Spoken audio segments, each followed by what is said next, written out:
우리는 과거 잘못된 부동산 정책으로 전 국민이 고통을 경험한 바 있습니다. 주택 보유자들의 피해도 컸지만 저소득층을 비롯한 사회 취약계층이 더 심각한 피해를 당했고 청년들은 절망의 지경으로 내몰렸습니다. 저와 정부는 이를 바로잡기 위해 공급, 세제, 금융의 3대 부문에 대해 주택정책 정상화를 추진해오고 있습니다. 주택시장 정상화를 위해서는 바로 지금이 골든타임입니다. 정부가 지금 적극 나서야 할 때입니다. 정부와 지자체가 머리를 맞대고 도시 주택 공급에 차질 없도록 최선을 다하겠습니다.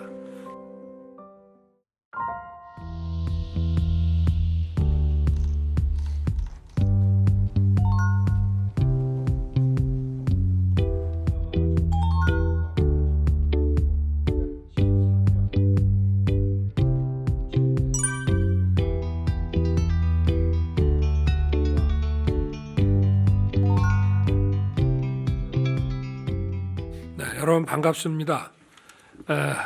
오늘은 그동안 정부가 시행한 주택시장 정상화 정책들의 효과를 점검하고 민생토론회에서 논의된 도시 주택 공급 과제의 후속 조치에 대해 논의하기 위해서 회의를 열었습니다. 올해 24차례 민생토론회를 통해 전국에서 1,813명의 국민을 만났는데 국민의 삶 가운데 주거 문제가 가장 중요하다는 것을 다시 확인했습니다.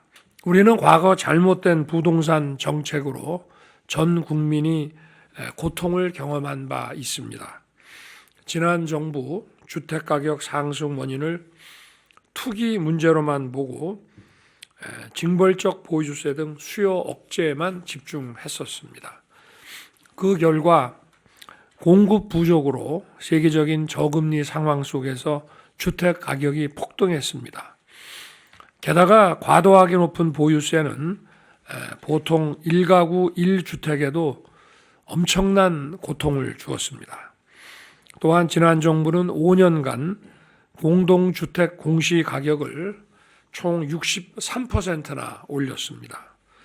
이로 인해 국민들의 보유세 부담이 2018년 5조 원에서 2022년 10조 원으로 2배나 증가했습니다. 이처럼 주택 보유자들의 피해도 컸지만 저소득층을 비롯한 사회 취약계층이 더 심각한 피해를 당했고 청년들은 절망의 지경으로 내몰렸습니다. 높은 보유세가 전월세로 전가되면서 2020년부터 21년까지 전세 가격이 무려 17.6% 급등했습니다. 주거비 부담이 폭발적으로 늘면서 청년들은 결혼을 미루고 신혼부부들은 출산까지 포기하고 있었습니다. 영끌 주택 구입 현상까지 벌어지면서 끝모를 악순환이 반복됐습니다. 저와 정부는 이를 바로잡기 위해 정부 출범 직후부터 가능한 한 모든 노력을 다해왔습니다. 주택 시장이 경제 원칙에 따라 움직일 수 있도록 공급, 세제, 금융의 3대 부문에 대해 주택정책 정상화를 추진해오고 있습니다. 주택 공급 촉진을 위해 강남 3구와 용산을 제외한 전 지역을 투기 과열 지역에서 해제했습니다. 재개발, 재건축 활성화를 위해 안전진단 기준을 완화했고 재건축 초과이익 환수 기준도 인상했습니다. 이러한 노력으로 지난 5년간 65건뿐이었던 재건축 안전진단 통과 건수가 작년 2023년 한 해만 163건을 넘어섰습니다. 연평균 2만 8천 호 수준에 불과했던 정비구역 지정도 2023년에는 6만 2천 호로 2배 넘게 증가했습니다. 세제 분야의 경우에는 종부세 세율 인하, 양도세, 다주택자 중과 한시 배제, 월세 세액 공제 확대 등 시급한 조치를 모두 완료했습니다. 또 지난 정부는 공시가격을 2035년까지 시세의 90%까지 인위적으로 인상하려 했지만 우리 정부는 공시가격 현실화율을 2020년 수준으로 되돌렸습니다. 이러한 정책들을 펼친 결과 2023년 보유세 총액은 7조 2천억 원으로 2022년 10조 원에 비해 보유세 부담이 28% 떨어져 72% 수준이 되었습니다. 예를 들어 서울 30평대 아파트를 보면은 재산세와 종부세를 합한 보유세가 2021년 525만 원에서 2023년에는 245만 원으로 줄었습니다. 또 공시가격을 되돌린 결과로 저임금 근로자와 자녀 양육 가정의 생활 안정을 지원하는 근로장학금과 자녀 장학금 수급 대상도 약 32만 가구 증가할 것입니다. 금융 분야도 과감하게 바꿨습니다.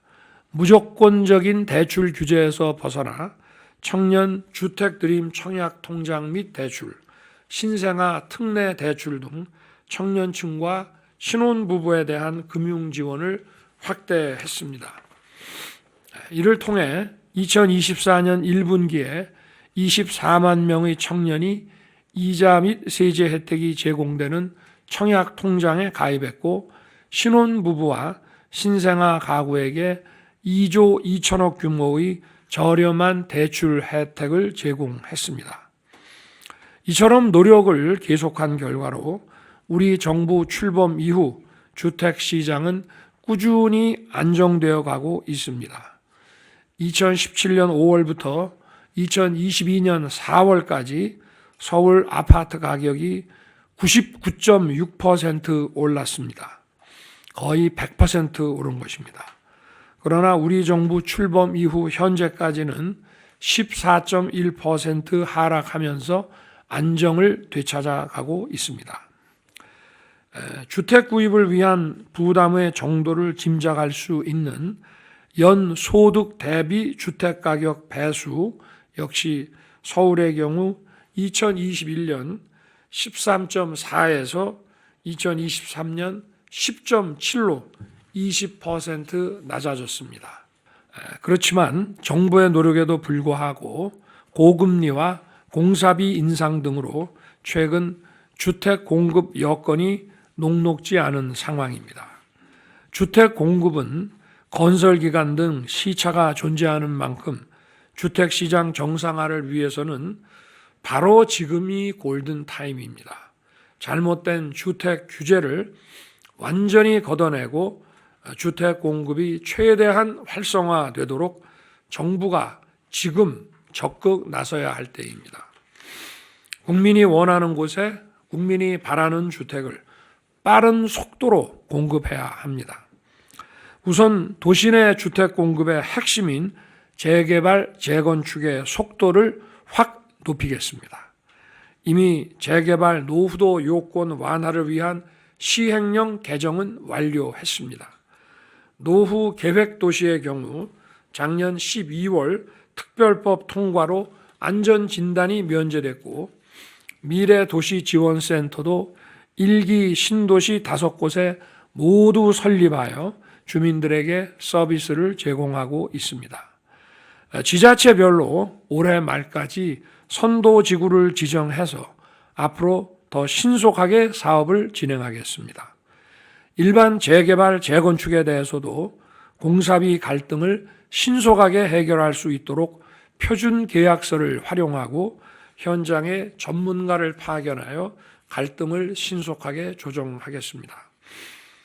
노후된 단독주택과 빌라를 새로운 타운하우스와 현대적 빌라로 재정비하는 뉴빌리지 사업, 약칭 뉴빌 사업도 신속히 진행할 것입니다. 지난 3월 민생토론 이후 국토부 내 전담 조직을 신설했으며 4월 중 지자체 설명회를 개최할 계획입니다. 하반기에 시범사업 공모를 착수하고 기존 도시재생사업 재편 과정을 거쳐 내년부터는 사업을 본격 시행하겠습니다.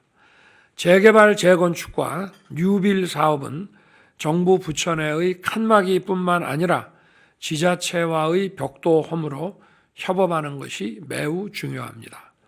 이를 위해 정부와 지자체가 긴밀히 협력하는 패스트트랙 시스템을 구축하겠습니다. 인허가는 대폭 단축하고 사업 인센티브는 확실하게 제공해서 수요자인 국민들이 성과를 조기에 체감할 수 있도록 최선을 다하겠습니다. 특히 최근 서울시가 발표한 서남권과 강북권 대개조 사업은 정부의 재개발, 재건축 활성화는 물론 뉴빌 사업과도 직결되므로 서울시와 긴밀한 협력 체계를 구축할 것입니다. 우리 정부는 검토만 하지 않고 빠르게 행동해서 약속한 것을 반드시 실천하는 행동하는 정부입니다. 국민의 주거 불편을 바로잡고 국민이 원하는 주택을 공급하는 것이야말로 민생의 출발입니다. 문제는 속도입니다. 정부는 이미 재건축 안전진단 개선, 도심 소형주택 세제 감면 등 주요 법안 개정안을 발의해 놓았습니다. 우리 정치가 주거 안정의 골든타임을 놓치지 않도록 다 함께 힘을 합쳐야 할 것입니다. 오늘 관계부처와 함께 서울시에서도 참석해 주셨습니다. 정부와 지자체가 머리를 맞대고 도시 주택 공급에 차질 없도록 최선을 다하겠습니다. 국민 여러분께서 변화를 체감하시고 집 걱정 없이 사실 수 있도록 뛰고 또 뛰겠습니다.